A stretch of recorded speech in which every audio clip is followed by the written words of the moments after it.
உங்க வீட்டில் இருக்க பெண் குழந்தைகள் வயதுக்கு வர்றதுக்கு ரொம்ப டிலேவா ஆயிட்டு இருக்கு. அதாவது ஒரு தாய் வயதுக்கு வந்த ஏஜ்ல பிள்ளைங்க வயசுக்கு வந்துருவாங்க. அப்படி இல்லைன்னா ஒரு 17 வயசுக்குள்ளர வயசுக்கு வந்துடணும். அப்படி வயசுக்கு வராம ரொம்ப லேட் ஆயிட்டே இருக்கு அப்படின்னா அதற்கு நாங்க ஹோமியோபதியில காஸ்டிகம் 200 அப்படின்ற மருந்தும், கேலிகார்ட் 200 அப்படின்ற மருந்தும், பல்செட்லா 1M அப்படின்ற மருந்தும் கொடுப்போம். இது காலையில 3 மாத்திரை, இரவு 3 மாத்திரை.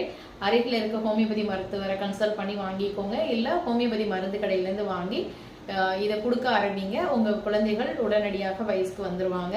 ஸோ ஏஜ் அட்டன் பண்றாங்க, ரொம்ப லேட் மெனார்கிக்கு உள்ள மெடிசன் இது. அதாவது ஃபர்ஸ்ட் மென்சஸ் லேட் ஆகுது, ஃபர்ஸ்ட் வயசுக்கு வர்றது லேட் ஆகுது அப்படின்னா அதுக்கு கொடுக்கக்கூடிய மருந்து தான், பக்க விளைவு இல்லாத மருந்து தான். ஸோ எல்லாரும் பயன்படுத்தலாம். ஸோ இது மாதிரி பாதிக்கப்பட்டிருக்க உங்களுடைய சொந்தங்களுக்கு, உறவுகளுக்கு இந்த வீடியோவை மறக்காம ஷேர் பண்ணுங்க. அவங்க பலனடையட்டும்.